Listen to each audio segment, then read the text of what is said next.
my Libyans, and welcome back to another Foundation channel. I'm CONVO, and today we're doing a build tutorial. If you enjoy videos like this, go ahead and like, subscribe, do all that fun YouTube stuff before we jump right into it. That being said, I'm going to quickly tell you about infinite money, how to achieve that when building. That way, if you don't want to worry about any of that stuff, and then also we're going to take you through like an actual build tutorial. We're going to build a house together. I don't have any plans to furnish it, but we might furnish it as well. I don't really know. And that way you have a good idea of how to build a house. I'm also going to be using only base game stuff as well, because I'm assuming you only have the base game. I'm really talking to you as if you're kind of really new to building and you really just want this to be like a you completely think. I will have to say I did have planned for a few extra key details in this build tutorial, but it really just ended up being two very distinct different videos when I filmed it all as one. So if you want that second part, let me know in the comments down below and I can make. Alright, let's go ahead and jump in and let's talk about infinite wealth, because there's a common question that I keep getting onto the YouTube channel, and so I figured I'll answer it here for you guys. Base game comes with Willow Creek, Oasis Springs, and Newcrest. Willow Creek is your traditional style home, Oasis Springs is your deserty style homes, and Newcrest is a completely empty world. So once you load into that, you're gonna actually soon realize that every lot has a price tag on it. This lot over here is 1,500 simoleons, whereas this 50 by 40 over here is 8,500 simoleons. Those are very key and very different. I went and I got a single sim, and so it said this is what it looks like. You pick the world and you pick Newcrest. You're starting a brand new game. You're like, I really want to build this Sims house. Well, I would recommend not choosing the 50 by 40, only for the simple fact that it's going to leave you with 11,500 simoleons, depending on the starting funds. His starting funds, the bachelor's starting funds, which I did create, there is a short, I'll link it for him, is $20,000, which is a lot for a single sim. I'm not gonna lie, normally it's a little bit less than this, but we're actually gonna come over here to the 20 by 15 because it is 1,500 simoleons, equaling we're gonna have the majority of his budget to be able to build with if you want to build with that budget. That's a very clear answer here. Okay, you have chosen your Sims lot. It is an empty lot, and you're like, I want to build it, but I don't want to continue building the squares. But you also realize down here in this corner that your Sim now has a budget of $18,500, and you kind of want to build something a little bit more extreme than that, a little bit more exuberant. You don't want to play the game with the restrictions of getting the lowest quality bed and, not the best windows or something along those lines. And so you actually want infinite wealth instead. Well, I would recommend going back into manage world. So go ahead and click on that button. You can hit save and go. It's up to you. I'm just going to hit go because it doesn't really matter to me, but it might matter to you. So, and let's go ahead and go to manage worlds. So the thing that you're going to want to do to make this not a budget of $18,500 is to actually make it unplayed. All you do is you click on your sim down here. You click on the three dots that says more. Then you're going to click on manage household. Then you're going to hit this one where it says mark as unplayed, because you want to mark the sim as unplayed.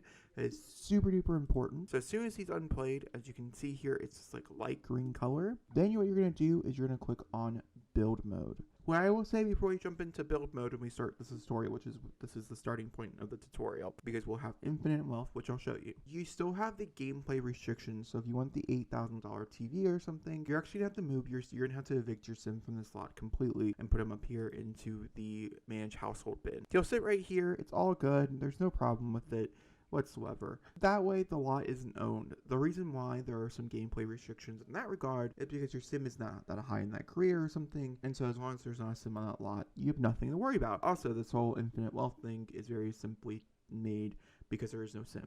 If you want to build on an empty lot like most of my speed builds are, I don't normally have a sim that's there to play test it. I play test it afterward. If I click on this slot right here, it will be infinite wealth when I hit the build button down here in the corner. That's just the way the game works. All right, now that we've hit unplayed, let's go ahead and hit the build button. This is taking you into a different set of panels because we are not actually going into live mode with him.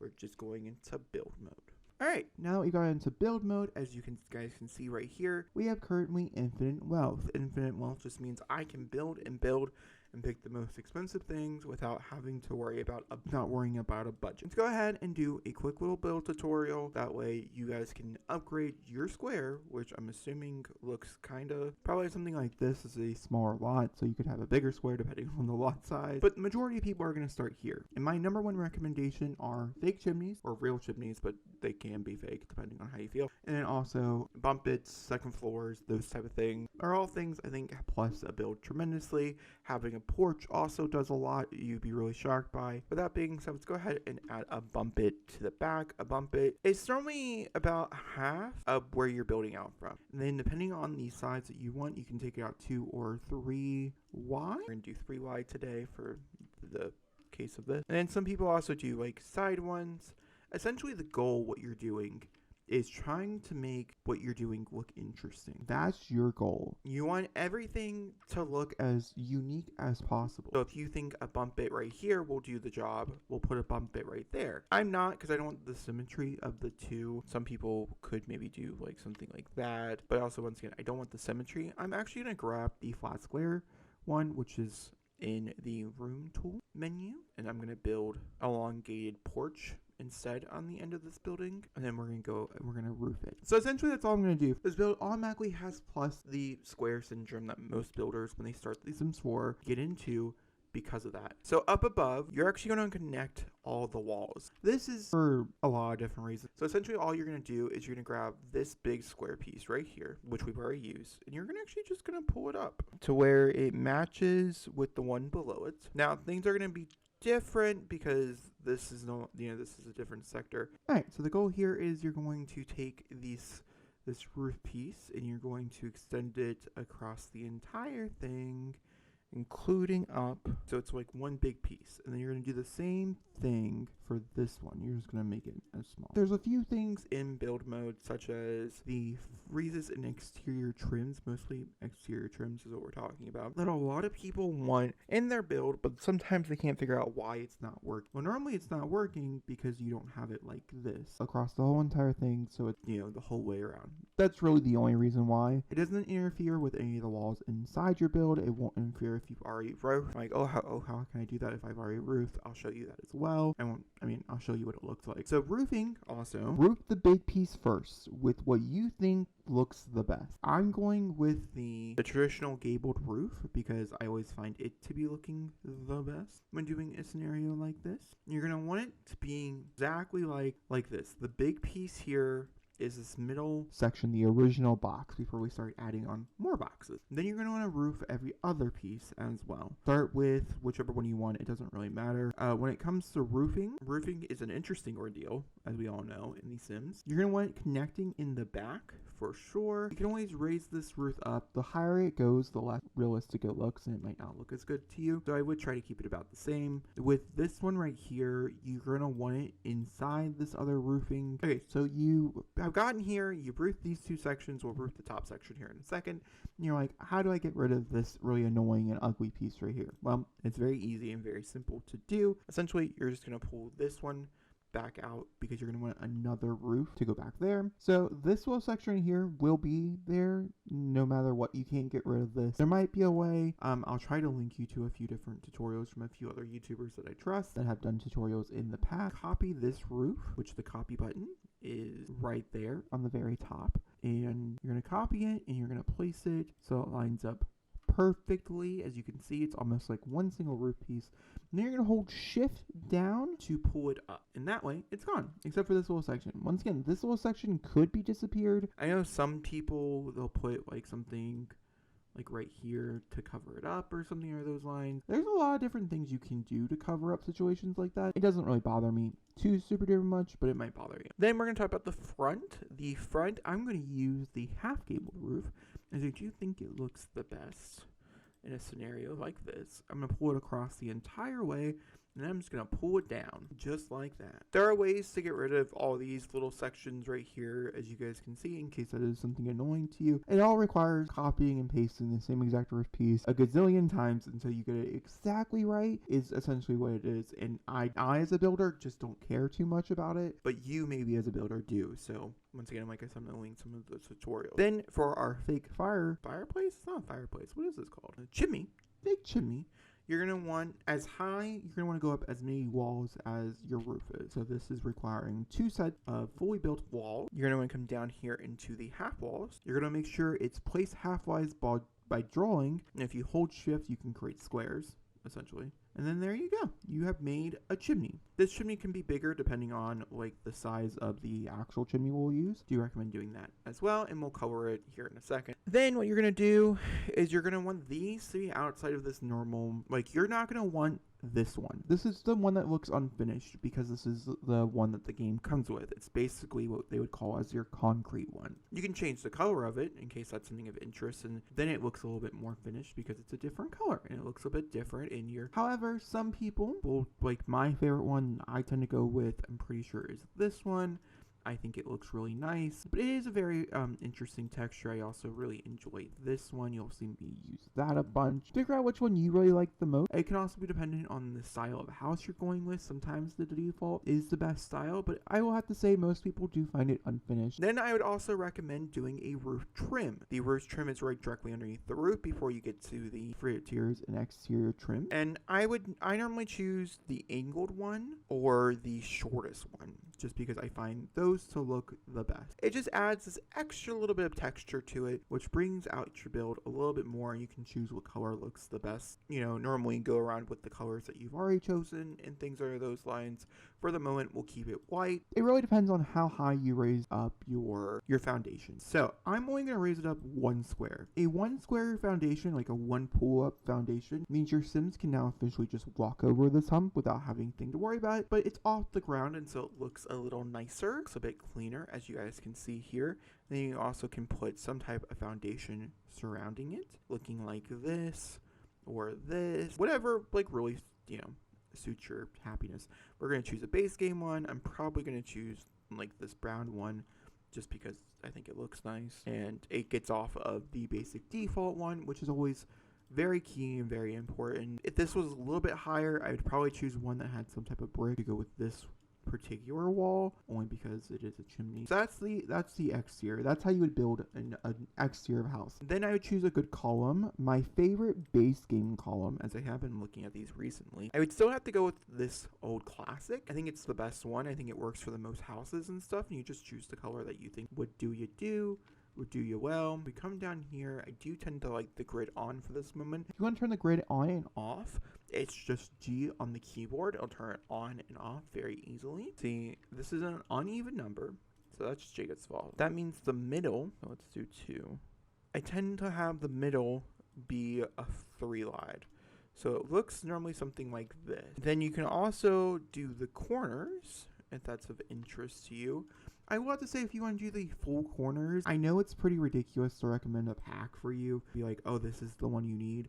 Because this is a fine one to put around, and I know a lot of people who do it. My favorite column in the game is the experience pillar. This comes from Growing Together, which also has one of the best worlds in the game, so you're getting more for your buck than just a pillar. But I am going to recommend the pillar, just because it looks the nicest when decorating houses. If you are a builder, you're looking for building content in The Sims, you're trying to figure out what packs to build or packs to buy for those reasons, I'm going to recommend the experience pillar. I'm going to do it. It's from Growing Together, or Get Together, I think is what it's called, and it is good. When we're talking about wallpaper on the exterior of a build, you are going to want some type of sliding trim one. We'll choose a base game one. So base games, I would always like to go with the classic. We might go white. We might just go white today. Call it a day. For this, I'd get a brick, and I would also use this brick back here for this, because to me, the initial house, this section, this middle square that you'd originally started out with, was the original build of the house, right? Anything past that seems like an addition to me. And for additions, I do tend to like a pop of something else on it. Normally a brick, normally something out of those lines. So let's go ahead and go into masonry where the bricks are, and we can get like a white brick or a red brick. Red actually would maybe pop really well here. You know, we might go with this like classic one. The inside. Then once again, I am going to do it for just this section back here, and we are going to pull it up as well. And you're going to do the same thing. You're going to want to make sure that anywhere this is at. I also wanted to quickly show you what it would look like if you have already built your roof, but you want to go ahead and put down the entire, like how I said, the build in that square. It's going to look like this. You're just going to place it down like normal. I can't do anything for it, but you're going to see it didn't break down any of the walls. It didn't do anything out of those lines. This is just simply because it's the roof pieces, and the roof pieces up here they do matter, but they're not going to interfere with building the square. If you have rooms in there, it does change the perspective just a bit. And then we're gonna come in here and we're gonna get, like I said, some type of chimney. First things first, you're going to want to move objects on, which is a cheat code. You're going to hold Control-Shift-C, BB.move objects on. If you want a more in-depth video on cheat code, hotkeys, that type of things for building, that's the other video I was talking about. I can, of course, make that without a problem. I just need to know that it's something that you guys desire. I can make it for you. Then you're going to see it kind of opens up. I do want the grid on. And now it should go in there just fine. And then you're going to press the 9 key to raise it up. Now you do have a chimney in your fake chimney. And then I would also would recommend putting some type of half wall trim on it in a color that's very similar to your other trims. So we're using white, so I would use white in that regard. But now you have a full-fledged chimney. Stairs, you can put stairs, not necessary. I would probably use some type of wood out in the front. Now, when dealing with front side curb, when you're looking for a house on the gallery, sure, you're looking to see how many rooms it is and all that fun stuff. Most people are looking at how is the curbside appeal. So it's very important that the front of this house looks the best. I don't really care what the back of the house looks like. I don't really care like aesthetic wise. If there's a window here but not a window here on this wall, it's not going to matter to me because I knew that you put the windows down where you felt like it made the most sense in your build. So first things first, we're going to need, it looks like either a 1 wide door, I would say a 1 or 2 wide door, like square door. When looking at the doors, I probably wouldn't pick a door like this. One, it's a bit too extreme for a build like this anyways. I would probably go with something more under the lines of like one of these doors. These doors fit more of the aesthetic you're going for and also the type of house that it is. It looks better in the long run. You're going to want it in the middle. Like I purposely placed it in between where the columns are because that's kind of where the middle of the house is, and that really does show you, okay, you come on in here, you can see the space directly how it's like broken up in the things, and you know exactly kind of what you need. And of course, because this is only, like I said, they can walk up here, they can also walk down, which means if you do like want a sliding door or something along those lines, which you totally can get, you can put it back here without having to worry about building something exterior, stairs or something. They can just walk strictly down onto the ground here, and it's all fine. No problems whatsoever. It's also a good way, like if you want to pull it over to like right here, we could build like a kitchen right here. It could be a good way to break up some of the rooms. You got your doors down, that's great. This is very important. It's also helpful when we decide how to do on the inside. Next things next, you're going to want to pick some really good windows.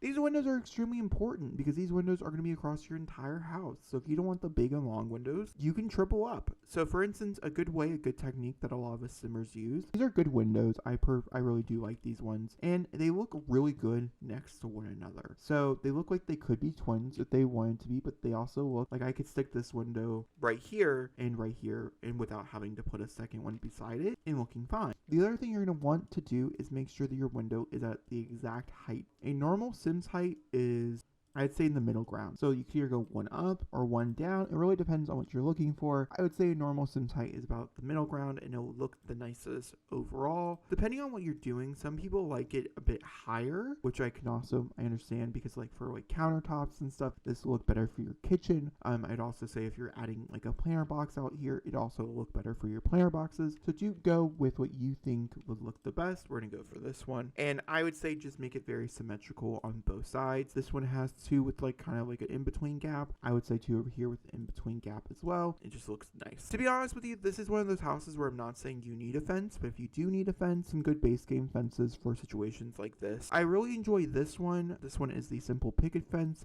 I also like the contrast wood fence. I think both fit the build quite a bit. I think we're gonna go with, for this particular house, the contrast wood flooring. I think it looks the nicest. So you're gonna do something like this. Then if you want something a little bit more as well, you can always come over here to the spandrels. I don't like any of the spandrels that come with the base game, so I don't think I would personally opt for a spandrel, but some of the spandrels that come outside the base game, such as the Horse Ranch one from Cats and Dogs, or Cottage Living, those type of things, I actually think look really nice and think can really plus a house in a good way. Would recommend a spandrel. When it comes to putting things on the porch, if you want a furnishing video, let me know. That's not really the point of this. We're just really talking more about how the house works and how to build a good house. I'm not really going to be furnishing this whatsoever without. We're going to put down some fake furnishing, which I'm going to show you what that means in a second, but that's really about it. Same thing with landscaping. I can make a whole tutorial on how to landscape in The Sims 4 if that's of interest to you. Well, alright, let's go ahead and show you how to do the layout of your house.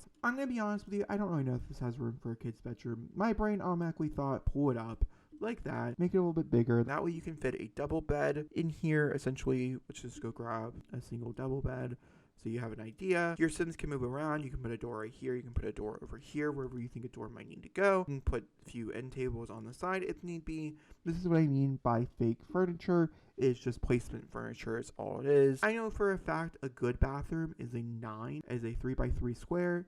An okay bathroom is a 2x3 square. We're going to go with an okay bathroom for this case because it will look nice. It's a 2x3 bathroom.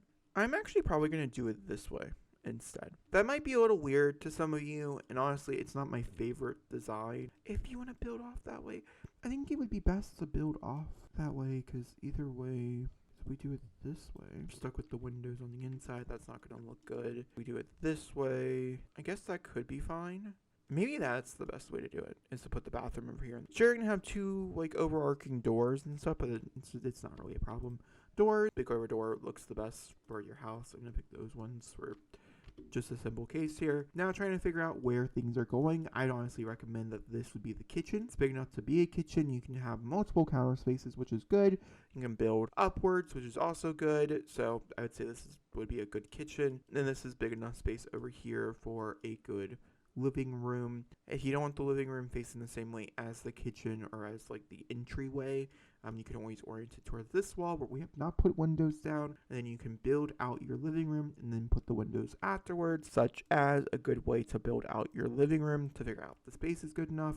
This is a trick I learned from Little Simsy. I did not learn this myself, but it's such a good trick. Grab a rug, normally like this size rug. If it fits in this room, it's a good living room size. It's interesting how that works, but it's true. For a house like this, I'd probably do something along these lines, and then I would put windows on both sides. You could put windows behind it. I just don't think it's going to look the nicest. I'd probably put windows on both sides of the TV because this rug is about the size of a 3x wide couch, which is a good size for a couch. Grab this one, which looks like a 2, but it's actually a 3. 3 people can sit on that couch. It looks nice and it's a good distance from the TV and things that are those lines. You just want to block the door over here, but you can see that it's a pretty good orientation. Over here, once again, I would recommend the kitchen. I think the kitchen will look the best in this corner. We're just going to grab some countertops, and I'm just going to place them down like that. If I was building a full-fledged kitchen, I'd probably put the stove there and the fridge there. There isn't like a really, I don't love a lot of the fridges that come. Oh, is it because of the door? That's where I would like to put it. We might take away one of those, put it in, and then, like I said, I put your stove there, and you can put the top countertops as well. Then if you really want a table, you can put a table like somewhere in between here and between this area. That is how you do a house. Bathroom wise, once again, just to quickly showcase you, I've done so many of these bathrooms, like these exact bathrooms. Big bathroom, which I would like a 3x3. I always think a 3x3 would look nice. I recommend closing off one of these corners. This is a good space to put your bath and tub combo. And then you have a good space to build out the rest of your bathroom. But in this case, it's the same case with a smaller bathroom. This is what I count as a smaller bathroom. You can place this over here, your tub and shower combo, and then you can place your toilet and your sink over here. It's so extremely functional. Everything is functional in this bathroom. That's the reason why. You can obviously make it a smaller bathroom if you want a smaller bathroom. I would recommend a few extra packs to make it functional. I don't really think the base game you can have a smaller bathroom than this to be functional.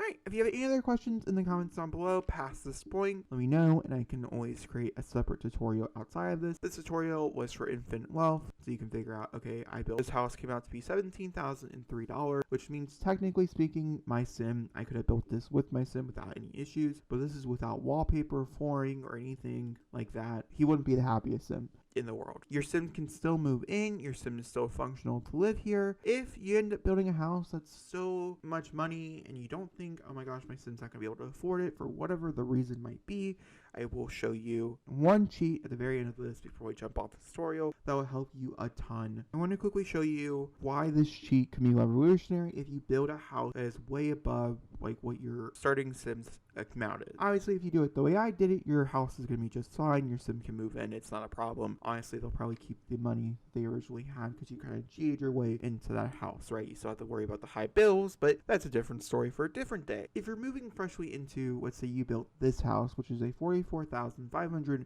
or $450 house without your sim living there. So you decide, I'm going to click on this random lot, I'm going to build the house, and I'm going to move in the sim I want afterward. Well, if I go through and I click on and I grab that same exact sim again, you're going to quickly realize your sim cannot live here. Your sim can live here unfurnished. The furnishing is what made it so much money. There's $24,000 your sims cannot pay for. So you can either move them into a separate lot that you could maybe build into and it'd be perfectly fine, or you can type in a cheat. That cheat being free real estate on. This cheat is wonderful. You can click on that now, and now this sim can move in furnished without a problem. The only downside, if you're someone who does like to play with money problems and you have your struggle and that type of thing, it will keep your $20,000 originally because you're bypassing the actual purchase part of the build. So instead of paying for the build outright, you kind of get it for free. That's essentially what it does. Once again, if you have any other questions, let me know in the comments down below, and I'll talk to you guys all next time for another beautiful video. Thank you so much for watching, and goodbye.